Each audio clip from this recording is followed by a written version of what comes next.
Salut tout le monde, ravi de vous retrouver. On va essayer de faire une version un peu plus rapide ce matin. On vous fait un petit tour d'horizon de voir les trucs qu'il y a à regarder, mais je ferai peut-être pas une tournée globale comme d'habitude. On commence quand même par les cryptos et ça va être très rapidement flushé puisque je vois qu'on doit rester dans l'ensemble des ranges pour la plupart. Donc inintéressant au possible, tant qu'il n'y a pas une explosion de volume et des clôtures franches hors du range. Je pense qu'il n'y a que dalle à faire. En gros, ça tente le bottom, ça tente l'accélération, mais ça passe pas dans aucun des cas. Donc, il faut vraiment attendre. Et ça peut durer longtemps. Comme je l'ai dit, ça peut même théoriquement durer 2 mois. Donc, soyez pas trop pressés. Je sais que vous avez été habitués à la volatilité. Encore une fois, ça va se terminer. Quoi qu'il arrive, c'est qu'une question de temps. À terme, la volatilité va devoir disparaître avant de revenir. Mais les choses auxquelles vous avez été habitué, il va falloir apprendre à comprendre que c'est probablement terminé, ou en tout cas que s'il reste une dernière phase volatile, c'est vraiment la dernière. Et après, ça va probablement mourir pendant quelques mois. Donc, tous ceux qui vont continuer à appliquer leur schéma habituel, qu'ils ont appliqué donc depuis des mois sur BTC, Altcoin et compagnie, vous allez juste vous faire défoncer la gueule, parce qu'encore une fois, si vous appliquez des stratégies de tendance ou de volatilité dans des ranges, vous allez juste vous faire péter la tronche et encore une fois, si vous vous amusez à faire ça avec du levier, vous prendrez même encore plus cher. Donc si vous voulez faire mumuse, au moins faites-le sans levier, comme ça vous coûtera pas grand chose et le mieux est encore franchement de ne rien faire. Qu'est-ce que... Voilà, bon, moi du coup la vente que j'ai prise hier a été encaissée, hein. En gros, tout simplement, j'avais vendu là, je me suis fait défoncer, j'ai revendu là, j'ai récupéré ma perte et je ne demande pas mon reste, je ne veux pas savoir où va le Bitcoin, je m'en fous. Donc voilà, pour l'instant vraiment j'attends, hein, ça va être binaire, pour moi c'est vraiment soit on vient là-haut, soit on vient là, tant qu'on ne vient pas chercher ça. Avec des clôtures franches, un momentum et des breakouts en cours de validation, vraiment il ne faudra pas du tout s'attaquer à ça. Attention encore une fois à ne pas vous faire niquer, c'est vraiment, il va falloir venir, on peut venir chercher ça sans pour autant que ce soit réglé en termes de volatilité. C'est-à-dire qu'on peut très bien venir chercher ça et ne pas non plus déclencher les scénarios bien vendeurs. C'est vraiment sous ce niveau-là que les choses coriaces se passent. Donc encore une fois, si on arrive là et que vous voyez des breakouts avec des targets par là, vous vous amusez pas comme des couillons à vendre parce que vous allez probablement, ou alors vous vendez rapidos pour venir tester la zone de prix, mais tenez-vous prêt à vous prendre des retours de flamme immédiats et ça peut se faire en quelques minutes. Vu la tension, puisqu'évidemment plus on va avancer au sein de ce range, plus les mecs vont être agressifs, alors que c'est absolument l'inverse qu'il faut faire. Plus le range va durer, plus il faut que vous soyez passif et attentiste dans ces ranges, puisqu'on est bien ici dans des phases terminales de crack, où ces ranges sont normaux et vont devenir monnaie courante pendant les prochaines semaines. Donc il va falloir vous y habituer. Et si vous luttez contre ça en vous disant non, si on range, c'est qu'on accumule avant une explosion volatile, c'est possible, comme je vous l'ai dit, une dernière fois. Mais encore une fois, c'est un pari qui est risqué, puisque si vous vous amusez à faire ce pari et qu'en fait on est déjà en train de faire une traversée du désert, vous allez juste vous faire démonter à vendre les bornes d'un range ou à acheter la borne haute. Entre guillemets, faire l'opposé de ce qu'il faudra faire. Donc moi je pense honnêtement, dans un range, en général, je vous dis, je tape toujours 2 fois. Un bottom, une résistance. Bon, j'ai tenté mon coup ici comme un couillon en pensant qu'on continuait sur la tendance. Du coup, je me suis rattrapé en vendant le top.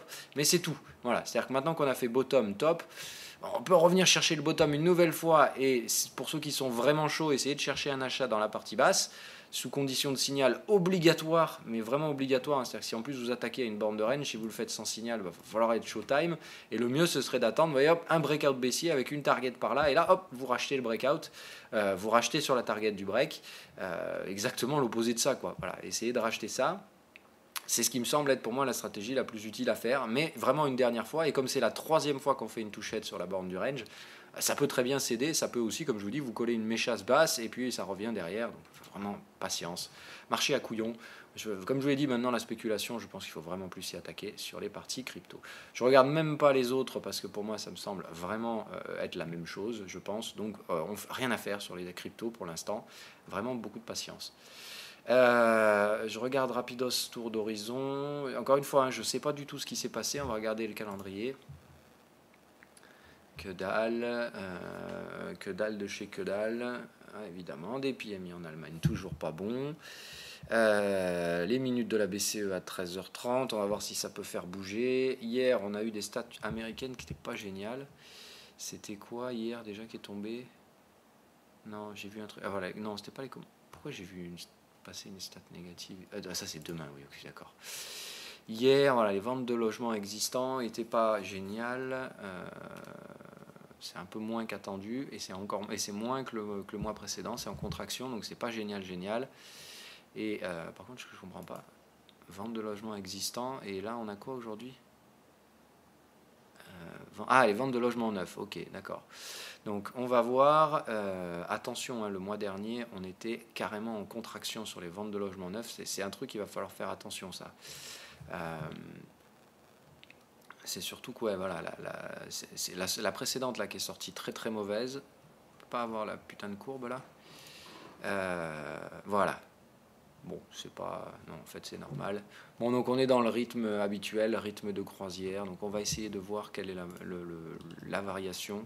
Le marché s'attend à une stagnation. Comme d'hab, le marché va se planter. Mais ce qui l'intéresse, comme vous avez vu, quand ça fait des pics au bas, c'est d'avoir une moyenne qui reste la même.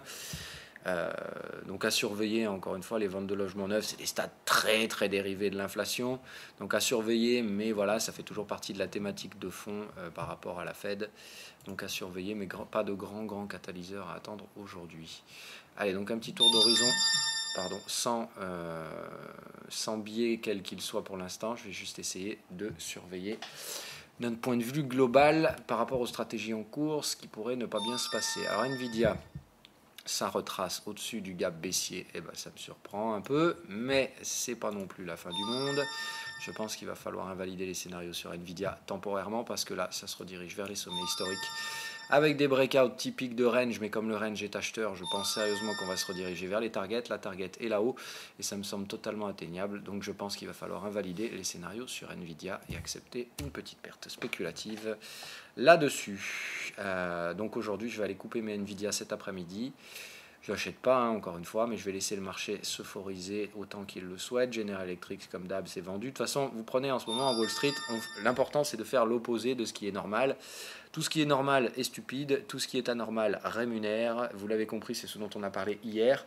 C'est-à-dire que de toute façon, il faut pousser tout dans le mauvais sens. Plus vous réfléchissez comme les autres, plus vous êtes parmi les proies des market makers. Donc en fait, le market maker, lui, s'en fout de savoir si c'est intelligent ou pas intelligent ce qu'on est en train de faire. Tout ce qu'il importe, c'est que lui, il fasse son travail d'exécution de liquidité dans la journée, qu'il fasse ses petits profits, et qui recommence le lendemain. On est vraiment dans de l'ultra-court-termisme. Le volume institutionnel va revenir bientôt, dans les prochaines semaines, progressivement. Ça se fait en général à partir de la dernière semaine d'août jusqu'à début septembre.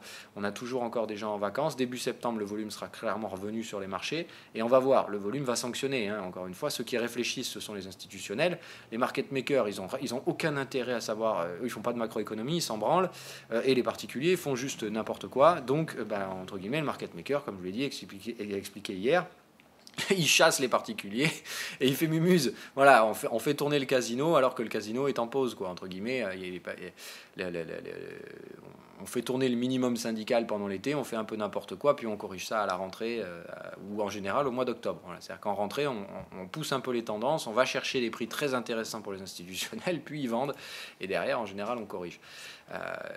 Mais c'est aussi, en général, on a souvent des baisses l'été, des baisses, et en général, en septembre, on remonte, on va faire un nouveau sommet, et en octobre, on relâche la pression.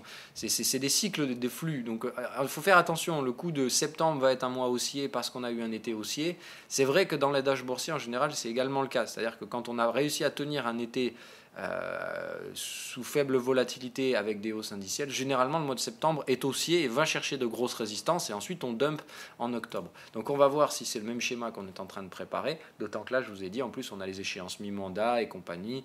Il y a vraiment un cluster technique là entre la mi-octobre et la mi-novembre où ça va être sanglant, je pense, pour les actions, mais encore une fois, il va falloir peut-être attendre ce timing et laisser les actions s'apprécier entre temps, tout simplement parce que personne ne les vend à part les petits volumes et les particuliers. Et dans ce cas-là, on est juste la proie des market makers et on va attendre de voir les institutionnels sur des prix plus intéressants. Allez, le gold et le silver, ça se recasse la gueule ce matin. Est-ce qu'on est... Ouais, allez, super. Et ça commence bien. Donc, Morning Star, Evening Star en daily. Voilà, on est bien, donc résistance toujours sous les précédents supports, donc attention, il faut de toute façon regarder la précision du truc, quoi. Le canal, boum, ça rejette. Est-ce qu'on est vraiment sur un mouvement intelligent, humain? Non, c'est du pur mouvement algorithmique. c'est comme d'hab, c'est ça chasse, et en gros, tant que pas de blanche n'a pas été montrée, on va rester bien baissier là-dessus. Moi, j'attends de voir un support ici, comme d'hab, je vais donc tracer tout simplement une fourchette d'Andrews et essayer de voir si on peut y trouver des occurrences là-dedans, c'est-à-dire j'essaie de voir si je peux pas tirer un petit support par là, dans la zone bleue, et je vais essayer de renforcer mon gold, encore une fois, j'ai pas pris encore de levier de dingo, mais ici, je m'attends à voir le marché. Maintenant, je veux le voir baisser en 2 vagues, c'est-à-dire là, on est en train de finir la première vague, j'espère.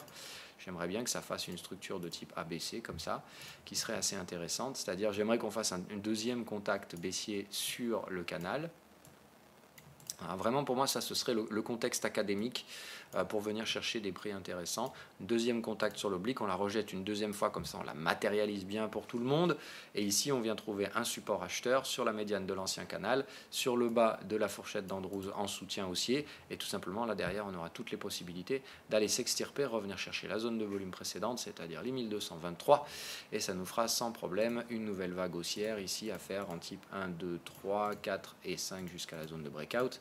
Je pense que c'est sans grande peine ce qui nous attend derrière en termes de schéma de vague haussière. Ça nous fera vague 1, vague 2, vague 3, vague 4, vague 5. Et puis on essaiera de voir si on ne peut pas tirer une vague 5 plus étendue que ça. C'est-à-dire derrière essayer de racler tout le monde dans le range. C'est-à-dire une fois normalement qu'on va passer la polarité médiane, c'est bien là la médiane du range. Je vous dis n'importe quoi, voilà, elle est là, la médiane du range. Une fois qu'on va passer ça là, c'est-à-dire une fois que les 1250 vont être passés, ce sera peut-être ça la target d'ailleurs. Normalement la vague 3 elle peut sortir du canal et elle sort généralement sur la vague étendue. Donc si on a une vague 3 étendue, il est totalement possible qu'on fasse un truc comme ça. Voilà, dans ce cas-là, 1, 2, 3, on vient chercher ces zones résistantes là. C'est totalement possible qu'on fasse ça. Voilà, 3, un pullback en 4 ici, et 5, on vient chercher les zones à breakout. C'est-à-dire ici, on vient chercher les couillons, encore une fois. Et puis derrière, on repart. Voilà. Moi, c'est un peu comme ça le schéma que je verrai. Ça me semble totalement logique de faire un truc comme ça. Maintenant, attention, encore une fois, le marché, les voies du marché sont impénétrables. Donc, on va le laisser faire ce qu'il veut faire. Je ne sais pas vraiment pour l'instant où on se dirige. Tout ce que je sais, c'est que le gold, je garde ça à l'achat et que je n'ai pas crainte de le voir consolider. Par contre, ça me gêne un peu plus. Voilà. Alors, GBP, non, mais c'est la même chose. Donc voilà, ça consolide un peu sur la paire GBP. C'est ce qui était attendu, on construit la vague 1, on attend le pullback de vague 2. Donc la même chose, maintenant qu'on a les schémas de vague, on va pouvoir mettre des fourchettes d'Andrews. Alors là, elles me paraissent quand même un petit peu trop orientées, les coquines. On va se calmer. Non. Donc on va essayer d'aller chercher peut-être sur celui-là de sommet. Voilà, c'est à plat. C'est peut-être un peu fort.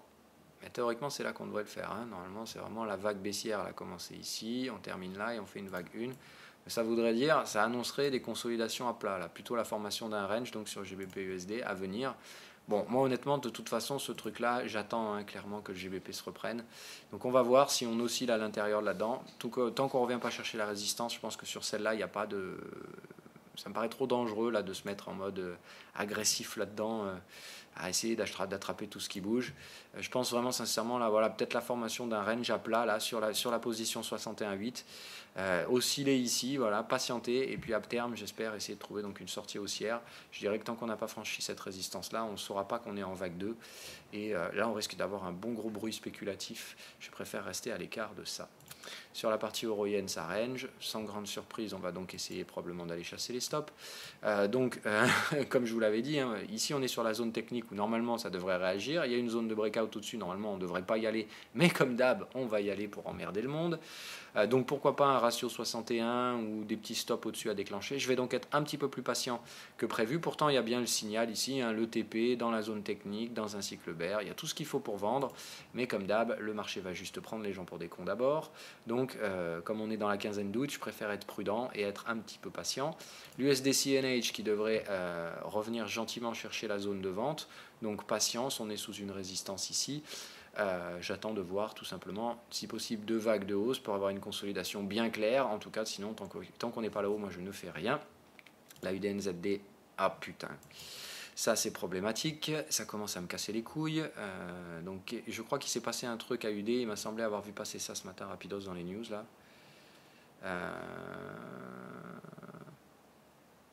Je sais pas, mais je crois qu'il y a un peu d'instabilité politique en Australie, je sais plus trop quoi, j'ai vu passer ça ce matin sur Google. Donc voilà, le problème c'est qu'on sort des canaux haussiers. Normalement dans une tendance haussière c'est pas possible, hein. Dans une tendance haussière on est haussier, point barre, et on rachète tout très rapidement sans poser de questions, sans remettre quoi que ce soit en question.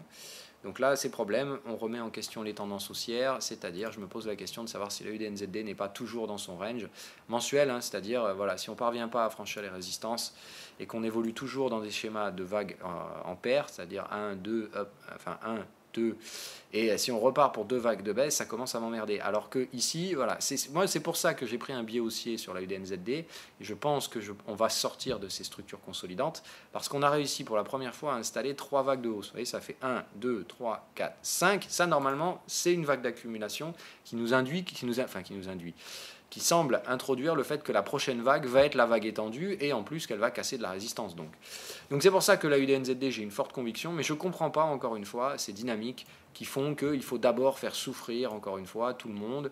Même si la logique pour moi reste haussière, il va d'abord falloir nous faire saigner un peu. Mais c'est la logique actuelle du marché. Voilà. Donc je vais saigner un peu d'abord. Mais voilà, pour l'instant, j'ai pas envie de réduire le levier. Je ne me remets pas non plus levier de dingo, mais j'ai envie, là par contre, dès qu'on revient chercher ces résistances, là je repasserai sur un fort levier. Je pense que de toute façon, tant qu'on ne va pas casser ça, il n'y a pas d'inquiétude, mais j'ai encore une fois envie de dire, putain, ils vont peut-être y aller juste pour nous casser les couilles. C'est-à-dire, je ne comprends pas le schéma, hein, encore une fois, si on fait ça. Donc moi, je vais vous dire simplement, je vais mettre mes stops là sur la UDNZD. Si on va là, il y a vraiment un gros problème. Mais en attendant, là, je ne comprends pas ce qui se passe. Et ne comprenant pas ce qui se passe, je préfère pas me faire piéger. Je vois clairement la divergence haussière cachée. Hein, c'est-à-dire qu'ici, quand on a accumulé le plus bas du momentum qu'on ait fait, c'était moins 33. Là, on est en train de faire du moins 60 et on est toujours au-dessus du support. Donc, je vais attendre. Mais là, sous condition d'avalement haussier daily, je rachèterai éventuellement la UDNZD. Là, pour l'instant, je vais le laisser faire le con. Je ne sais pas où il va. Je ne veux pas chercher à comprendre. Voilà, tout simplement, on est dans la caisse d'un doute. Les mecs font n'importe quoi. Ils vont chercher la liquidité où ils peuvent. Personne ne soutient les tendances. Tout le monde fait voilà, c'est de l'algo. Hein, voilà, c'est de l'algo qui trade. Et encore une fois, l'algo, lui, il n'a pas la rationalité que peut avoir un humain. Il s'en fout de savoir si c'est rationnel ce qu'il fait. Tout ce qu'il fait, c'est exécuter des flux et exécuter des ordres. Et encore une fois, c'est ce pourquoi il est programmé. Donc il fait son job, point barre. Lui, il n'a pas d'état d'âme à dire ah, alors on pousse peut-être un peu fort sur la IDNZD. C'est juste bon, moi tant que personne vient me limiter, j'y vais quoi. Voilà. Donc je vous dis, tant que les institutionnels ne sont pas là pour dire ok, là on va peut-être un peu fort, les prix sont très attractifs, je vais me positionner, tant qu'il n'y a pas ce volume-là, tout simplement, les algos continuent de racler les particuliers qui, plus ça baisse, plus ils achètent. Donc évidemment, plus les particuliers achètent, plus les stops sont proches, plus c'est facile de baisser. Donc, compris le schéma dont je vous ai parlé hier, pour moi on est vraiment en plein là-dedans.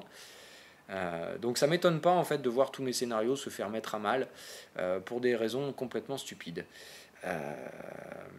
Mais je vais les tenir, hein, tout simplement, encore une fois. Par contre, il y a certains trucs où je vais devoir gérer mon risque un petit peu plus. On va en parler immédiatement, je l'ai vu tout à l'heure. Voilà, JPN.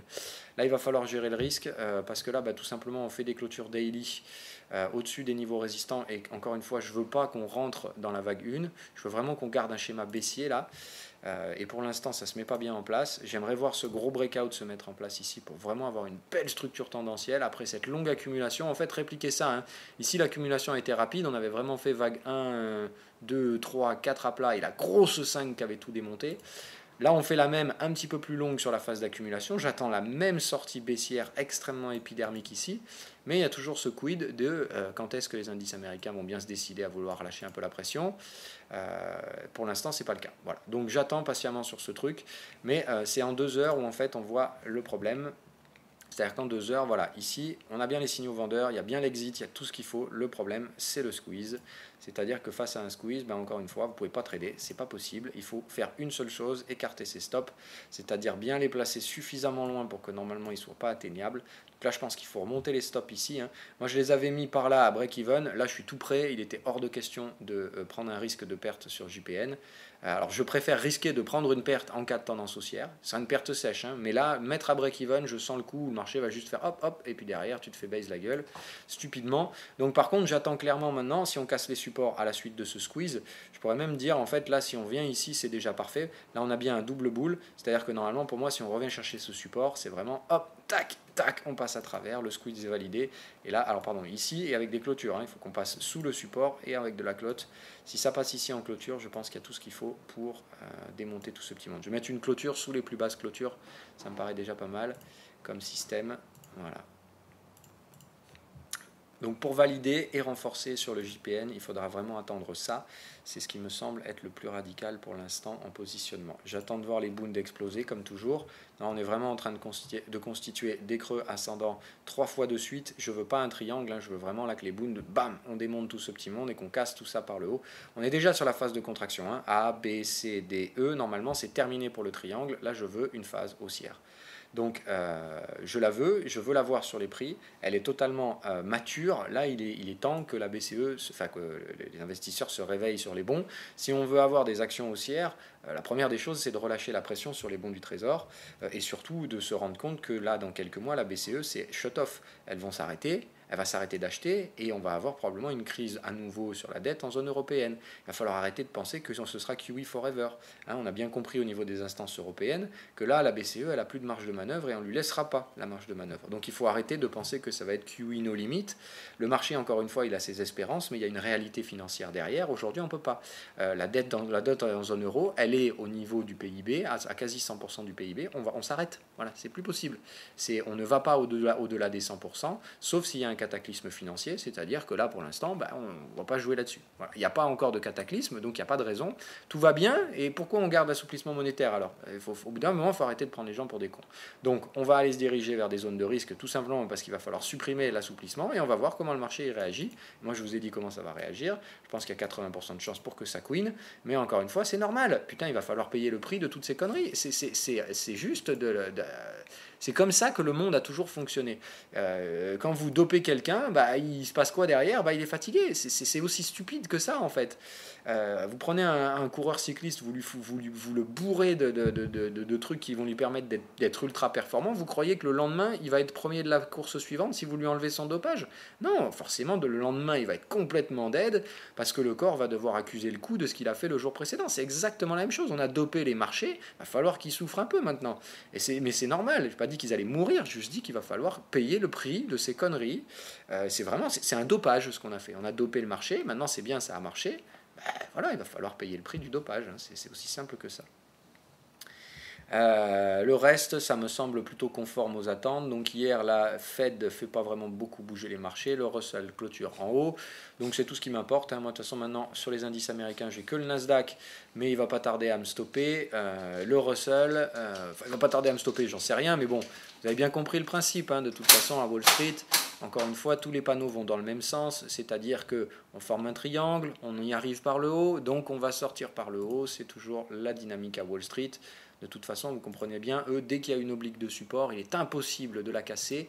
On ne veut surtout pas chercher à voir ce qui se passe quand on commence à déclencher les stops, parce qu'on sait très bien que c'est une avalanche de stops derrière qui se mettra en place. Tout simplement parce que si on déclenche les stops, qu'est-ce qui se passe derrière? Les particuliers achètent, et puis derrière, il y a les stops des institutionnels, plus les stops des particuliers. Entre guillemets, c'est vraiment une avalanche de stops, les uns après les autres, tout peut tomber très très vite. Mais voilà, on ne veut pas encore s'aventurer là-dedans. C'est vraiment la logique, hein, c'est de dire il vaut mieux tout sauver pour l'instant et garder un biais haussier autant que faire se peut, et puis on va essayer de grignoter les stops des particuliers qui vendent et des spéculateurs comme moi qui s'attaquent contre la tendance. Donc voilà, pour l'instant vraiment patience, mais le marché pour moi n'est ni baissier ni haussier, il est juste mort. Et comme évidemment la mort de ce marché est une mort légèrement haussière, j'ai dit c'est un zombie.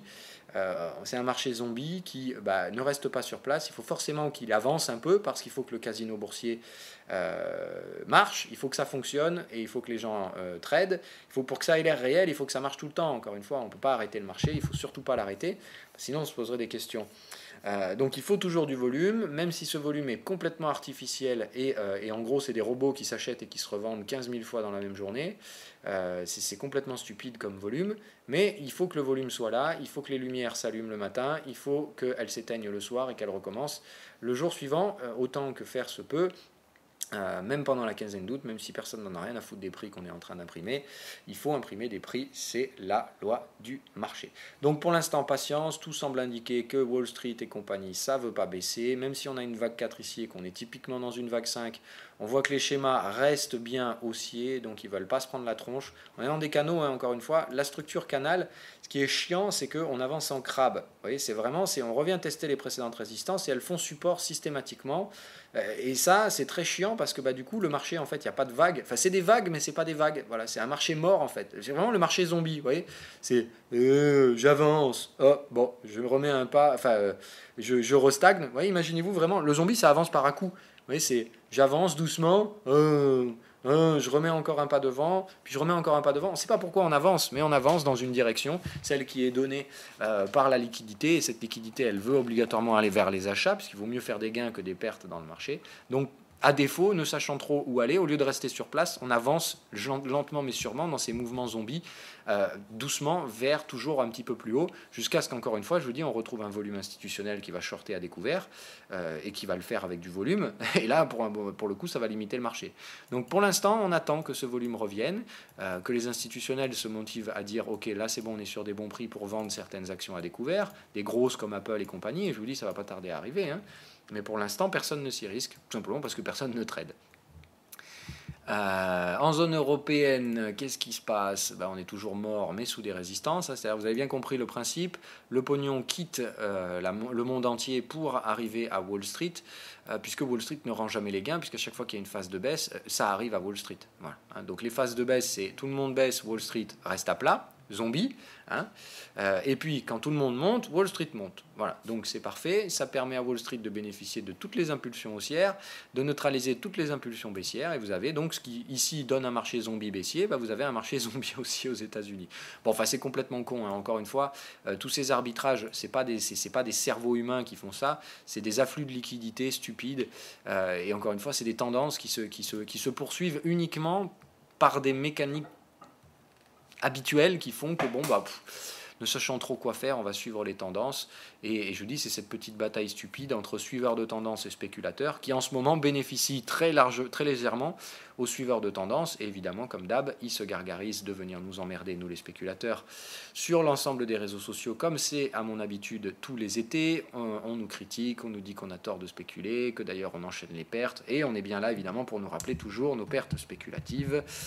Et derrière, se gargariser de ces jolis gains en suivi de tendance. Mais encore une fois, 80% du temps restant, c'est nous qui faisons le pognon, et ça, c'est la réalité.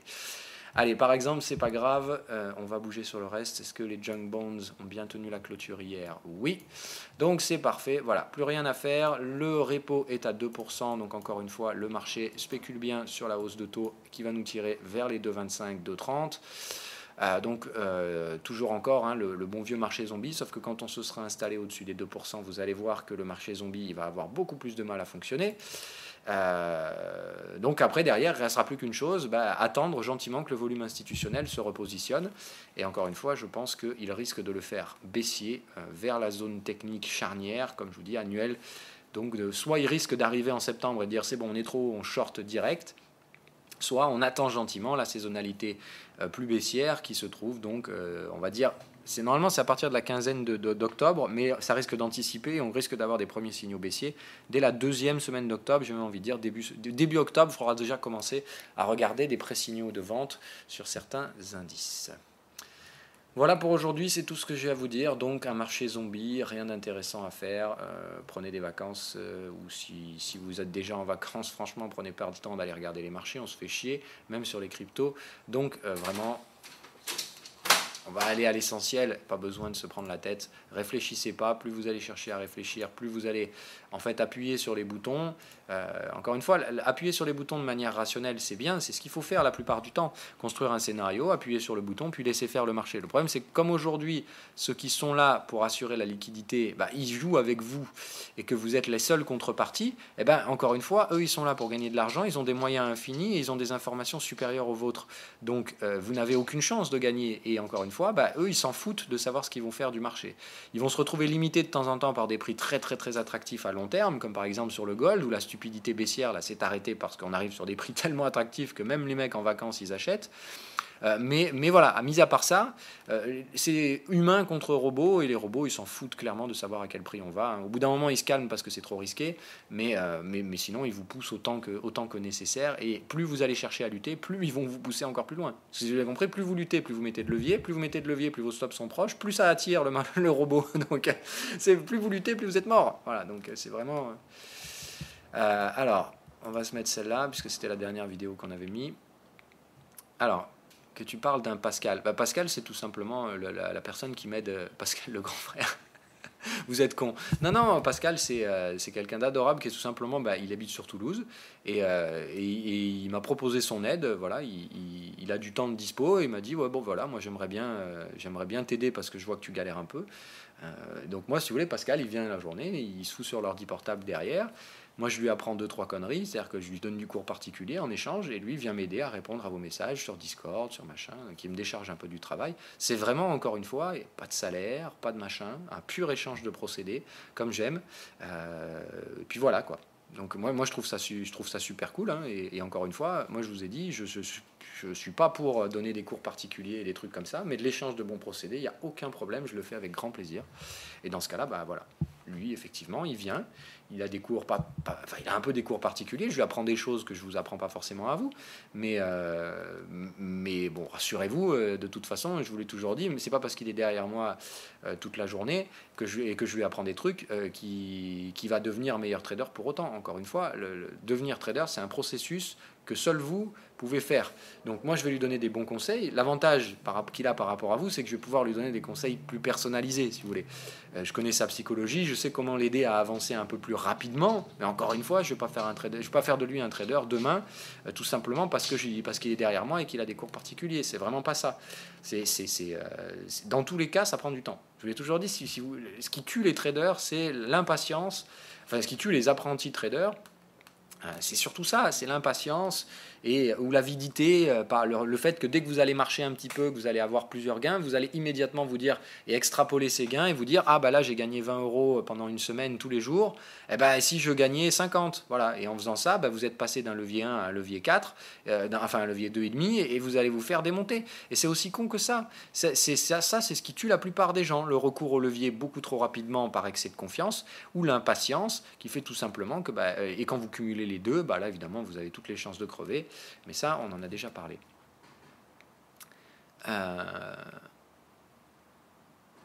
Non, je ne changerai pas de stratégie de mars à octobre. C'est vraiment pas ça. Je pense que ma stratégie est très très bonne. C'est juste qu'il faut que je prenne en compte la gestion du risque supplémentaire. C'est-à-dire qu'il faut que je modifie tout simplement mon money management. Il faut que je place mon entrée là où je mettrai mon stop, en sachant que comme le marché me fait tout pour essayer de me stopper, si tu veux, en ce moment, ce qui se passe, c'est que moi, si tu veux, j'ai toujours cette réaction. L'été, déjà d'une, je réduis mon levier parce que j'ai l'habitude quand même de me faire baiser la gueule assez souvent. Donc ce que je fais, c'est que je réduis le levier pour pouvoir repousser les stops. Mais c'est con parce que du coup, je suis tout le temps en train de repousser ces putains de stops et ça me casse les couilles parce que de temps en temps, je me les fais quand même prendre, tu vois. Et c'est super chiant. Par exemple, GBP, je me suis fait démonter et c'était super chiant, putain. Je me suis fait stopper quasiment en bas. Je suis rentré après, mais putain, ça me casse les couilles de me faire stopper juste en bas à cause d'un excès de prise de risque ou d'une mauvaise gestion du risque. Alors qu'en fait, je me dis l'année prochaine, il suffirait que je double ça, c'est-à-dire je conserve limite mon levier habituel, mais au lieu d'entrer sur le signal de trading comme je le ferai, je vais me dire, ok, je prends le signal de trading et je vais rentrer là où je mettrai mon stop. Et je vais juste mettre mon stop, du coup, à la même taille que ce que j'aurais fait initialement, mais du coup, un cran plus loin. Et dans ce cas-là, le market maker ne peut pas me chasser, ou très difficilement. Et en tout cas, je peux gérer mon risque comme je le fais habituellement en spéculatif. Donc l'été prochain, je vais tout simplement faire ça. Je vais reculer les prix d'entrée spéculatifs que j'aurais pris normalement, en sachant qu'il y a probablement beaucoup d'autres gens qui spéculent comme moi à ce moment-là. Mais le problème, c'est que comme on est tous en train de faire la même chose, le market maker fait l'opposé. Et dans ce cas-là, il va pousser les prix, et je préfère me positionner là où les autres, là où la masse va se faire stopper, plutôt que de faire partie de la masse et de me faire stopper ou de me faire chasser moi aussi. La différence, encore une fois, c'est que pourquoi moi l'été je perds un peu d'argent, parce que j'arrive quand même à faire des gains. Mais la plupart des gens perdent beaucoup de pognon, tout simplement parce que vous faites stopper, stop après stop, quoi. Parce que moi, je vous apprends à pas repousser les stops, parce que il faut pas faire ça. Parce que c'est bien, si vous le faites l'été, vous allez vous dire effectivement, si j'avais repoussé mon stop, j'aurais pas perdu. C'est bien, fais ça, amuse-toi à faire ça. Le reste de l'année, tu vas juste te faire démonter tout le temps en fait.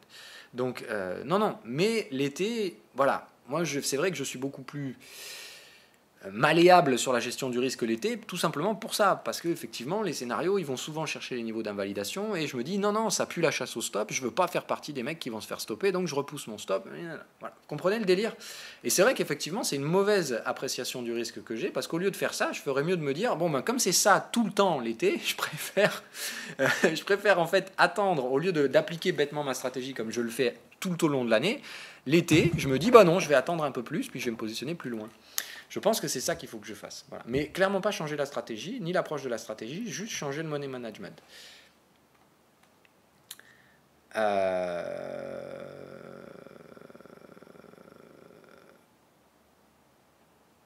Oui. Alors après, attends. Voilà. Mais encore une fois, piocher dans l'épargne des Français, c'est une totale différence entre l'épargne et le compte courant. D'accord? Le compte courant, normalement, ils n'ont pas le droit d'aller piocher là-dedans. Je ne sais pas où tu as lu les 100 000 euros sur un compte courant, mais c'est 100 000 euros sur un compte épargne. Donc ça, il faut faire attention.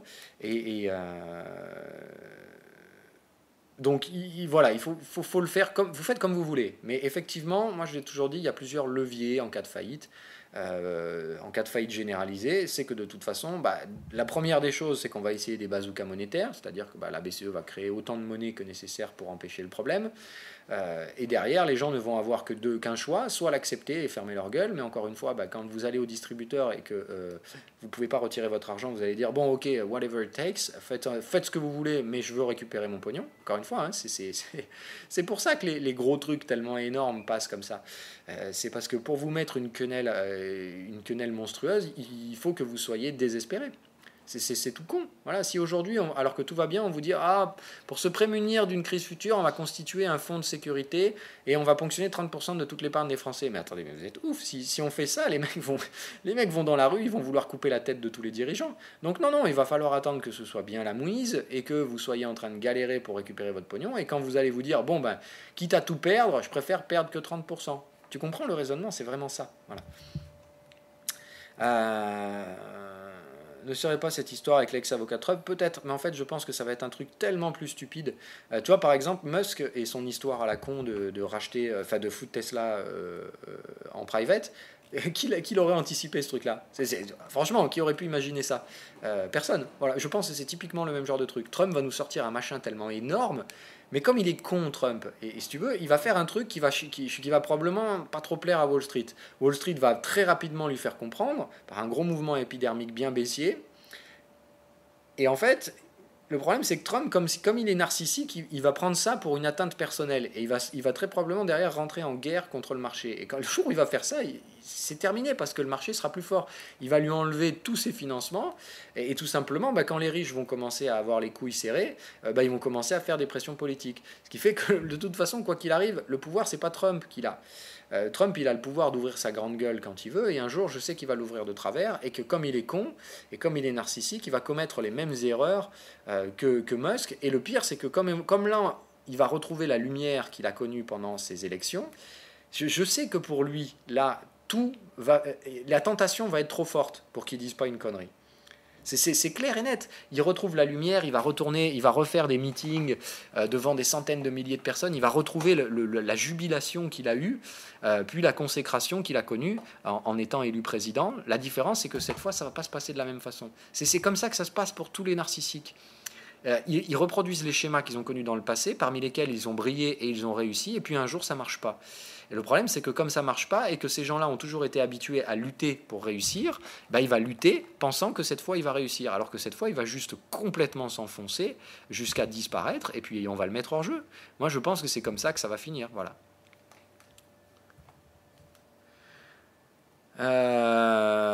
Ok, parlant de trading de robots, il y a cette un très joli produit de trading. Tiens, c'est marrant. Il est venu me parler hier, Krill.io. Voilà. Mais je suis désolé, hein, Domi, je vais supprimer parce que je veux pas de pub. Donc c'est pas, encore une fois, c'est pas une atteinte à Krill.io. Hein, le mec a été très sympa et très compréhensif, mais je veux pas de pub et je ne fais pas de pub sur les trucs. Voilà. Alors, donc, il faut trade à l'inverse de ce qu'on pense et imaginer où sont les stops des gens. Tout à fait. Tout à fait. En fait, il faut te dire que ce que tu fais, Les autres le font probablement également, pour d'autres raisons. Hein. Alors, il y en a qui vont acheter parce que tu es sur la lagging span Nishimoku, il y en a qui vont acheter parce que si, parce que là, il y en a qui vont acheter parce qu'il y a un support market profile, il y en a qui vont acheter parce qu'il y a une harmonique pattern, on s'en fout. Le truc, c'est qu'en fait, souvent, on a tendance à faire la même chose ou à trader sur les mêmes zones. C'est normal, c'est comme ça que ça se fait. Le problème, c'est que, encore une fois, c'est ce que j'essaie de vous expliquer hier, ce qui fait que le marché reste, entre guillemets, rationnel par moment, voire légèrement irrationnel, mais qu'on ne va pas trop loin dans l'irrationalité, c'est parce que généralement, il y a un volume institutionnel qui limite l'amplitude de marché et qui dit, OK, dès qu'on arrive sur ces prix, moi je veux vendre, je veux acheter, je veux vendre. Et leur demande de liquidité fait qu'on a un carnet lourd qui fait qu'on n'en fait pas trop n'importe quoi. Mais là, en ce moment, ils ne sont pas là. Donc c'est vraiment aussi con que sont les particuliers et ils ont une tendance assez naturelle à la lutte. C'est-à-dire que un particulier, on connaît la version aux pertes, c'est-à-dire qu'en fait, un particulier, il est prêt à renforcer un trade quand il est perdant, mais il ne renforcera pas un trade quand il est gagnant. Parce que quand il est gagnant, au contraire, il va plutôt dire « Ah, la dernière fois, je me suis fait baiser, le marché s'est retourné juste avant mes targets, donc cette fois, je vais encaisser un peu plus vite. » Donc, ce qui fait qu'en fait, quand tu vas dans le bon sens, tu vas sortir plus rapidement que prévu. C'est le biais typique du particulier. Quand ça va dans le mauvais sens, tu vas lutter et tu vas soit rempiler sur tes positions, donc augmenter ton levier, donc encore une fois, rapprocher tes stops ou donner encore plus de raisons au robot d'aller encore plus contre toi. Donc c'est vraiment ça. Hein. Le robot tradera contre les particuliers, tout simplement en fait à cause du risque ratio-rendement. C'est ce que je vais expliquer. Quand tu te positionnes, on t'apprend partout à mettre un stop loss et à faire en sorte que ton stop loss soit toujours à un ratio positif par rapport à ton gain. C'est-à-dire que tu vas risquer 1 pour 2 ou 1 pour 3, 1 pour 1,5, voilà, mais il faut toujours que ce soit positif. Ce qui fait que mécaniquement, ton stop est toujours plus proche que ton TP. Et si tu as compris ce que je te disais hier, c'est tout simplement une logique mécanique. Le robot, lui, il s'en fout de savoir que c'est ton stop loss ou que c'est ton TP qui se trouve là. Lui, tout ce qu'il voit, c'est que tu as mis un ordre ici et qu'il y a un ordre d'achat. Quand tu achètes, tu mets obligatoirement un ordre de vente. D'accord ? Et pour le robot, ton ordre de vente, ça va être soit ton TP, soit ton stop. La différence, c'est que ton TP, il est à 200 pips, ton stop, il est à 100 pips, et il est en même temps sur des zones techniques où il y a très probablement beaucoup d'autres stops. Le robot, il va juste chercher la liquidité la plus proche, c'est-à-dire que lui, il va pas se dire, bon, ils ont peut-être raison d'acheter ce support, on est sur un support, non, non, il va dire, ok, il y a très peu d'opérateurs dans ce marché, je fais ce que je veux, et moi, je vais bouger les prix pour aller à l'endroit le plus proche, et si l'endroit le plus proche, c'est tes stops, on va chercher tes stops. Hop, alors, je vais aller un peu plus vite parce qu'il va falloir que j'aille bouffer. Alors, Apple, Warrant, l'info de Jim Kay n'est pas fausse, elle a juste un peu de retard. Valeur concernant la position d'Apple, d'action qui, rappelle 4 mai, Warrant augmente la pondération. Alors, c'est pas Warrant, hein, c'est Warren Buffett. La pondération des actions Apple dans son fonds, rajoutant 75 millions d'actions. Valeur en mai, oui, passant de ce fait de la pondération la plus importante de son fonds. Oui, ça, je sais que Apple, c'est la pondération la plus importante de son fonds. Mais en temps des titres, peu après la fin du cycle, au lieu de s'intéresser à d'autres sociétés.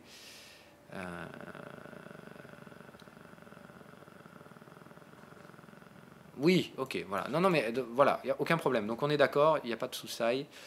La durée des émissions ne dérange pas.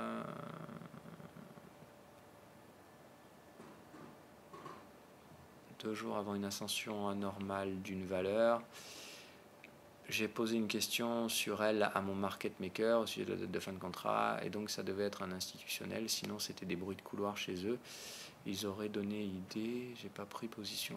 Oula, non, là, délire conspirationniste. Encore une fois, pense pas à ce délire-là, hein, c'est vraiment pas ça.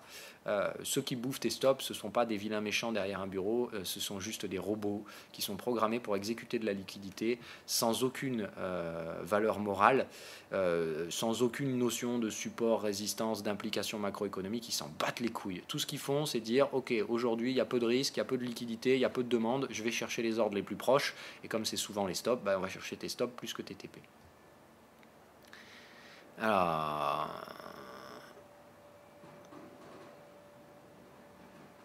oui, c'est aussi une solution, mais bon, non, mais je suis plutôt d'accord, effectivement. C'est vrai que la meilleure des solutions serait de dire je travaille pas l'été, mais encore une fois, je pense que l'été c'est un bon moyen en fait de pouvoir faire du contenu éducatif, c'est-à-dire comment on se fait chier sur les marchés. J'en profite pour vous apprendre des choses, voilà. Mais non, je ne peux pas prendre des vacances de mai à août, déjà parce qu'il se passe des choses. C'est juste que, encore une fois, on peut faire des gains l'été. Le seul truc, c'est que je pense que ma gestion du risque n'est pas adaptée au contexte de marché estival et que l'année prochaine, j'espère bien l'adapter beaucoup plus sereinement pour pouvoir éviter de rendre bêtement quelques gains, mais au contraire prendre des positions qui pourraient même me faire gagner pendant l'été. Alors, alors, on perd souvent l'été, t'es gentil, mais comme tu l'as dit au marché, il y a un perdant et un gagnant, ça va l'ego. Alors je comprends pas le ça va l'ego, mais oui, oui, effectivement, de toute façon, comme là tu joues contre plus fort que toi, lui il gagne, quoi qu'il arrive. Maintenant, un algo de market making, il gagne petit, il gagne pas grand-chose. Son but à lui, c'est pas de gagner des milliards. C'est vraiment, comme je te dis, l'objectif du robot de market making, c'est de faire en sorte que le casino fonctionne. Si ça peut rapporter quelques gains, tant mieux, mais encore une fois, ça leur coûte de l'argent hein, d'exécuter des ordres. Même au market maker, un ordre, c'est pas gratos. Ça demande de l'électricité. Enfin voilà, ça a un coût de fonctionnement. Il faut l'institution financière derrière, elle aussi, elle a un coût de fonctionnement. Tous les jours, il faut payer les salariés, les machins, les bidules. Il faut bien comprendre que la spéculation, elle coûte quand même de l'argent au jour le jour. Donc il faut qu'elle rapporte un peu d'argent. Voilà, il faut qu'il y ait quand même le fonds de roulement. Donc quoi qu'il arrive, eux, ils vont toujours gagner un peu d'argent et forcément, il faudra bien qu'ils prennent à quelqu'un. Et c'est souvent à vous. Et quand en plus, il n'y a que nous qui tradons et très peu d'institutionnels, raison de plus, on se fait encore plus plumer. Mais il faut être conscient aussi d'une chose, c'est que quand même les valorisations boursières montent en général. Ce qui fait que tout le monde gagne. Mais voilà, quand on dit il y a un perdant et un gagnant, c'est un peu faux. Parce qu'il y a beaucoup plus de gagnants que de perdants à la fin d'un cycle boursier, tout simplement parce qu'on a multiplié les prix par 5. Voilà. Donc il y a toujours plus de gagnants que de perdants, mais effectivement, il y a aussi des perdants, et ça c'est clair. Voilà. Mais ça, voilà, on est d'accord. Hein, mais à moyen long terme, dans la bourse, il y a toujours effectivement quand même plus de gagnants que de perdants, tout simplement parce que les prix montent. C'est aussi con que ça, quoi. Comment tu t'es formé hein Non, en fait, c'est pas ça. Je suis autodidacte. Donc, moi, j'apprends en travaillant. Enfin, j'apprends en mettant les mains dans le cambouis. Et si tu veux, en fait, quand tu as une connaissance du milieu financier et que tu commences à comprendre comment ça fonctionne, tu peux très, très rapidement connecter les points, en fait. Et tu arrives très, très rapidement à te faire un avis sur des choses que tu connais pas nécessairement. Et après, si tu veux, j'ai juste 2-3 connaissances dans le milieu avec qui je discute beaucoup de ces choses-là parce que c'est très intéressant. Et effectivement, la plupart du temps, elles me confortent dans les idées que j'avais. C'est-à-dire qu'elles me disent, mais oui, oui, effectivement, c'est comme ça que ça fonctionne, plus ou moins. Mais ça peut pas se dire. Voilà, c'est un truc, c'est pas quelqu'un qui vient m'informer, un informateur secret qui vient me dire, attention, c'est comme ça que ça se passe. Non, non, c'est la perception que j'en ai. Et souvent, c'est confirmé par la réalité derrière. Mais voilà, après, j'ai aussi des connexions, mais elles sont très limitées, hein, je te rassure. J'ai pas des gens chez Goldman Sachs, quoi. C'est pas ça, quoi. Alors, putain, vous m'avez bombardé cette fois. Allez, on arrive au bout, ok. Est-ce que tu penses pas que BTC, on est en traversée du désert? C'est possible. Voilà, mais alors, comme je t'ai dit, traversée du désert, c'est plusieurs mois, hein, donc il va falloir être patient encore. Voilà, allez, je vous souhaite à toutes et à tous une bonne journée et je vous dis à demain.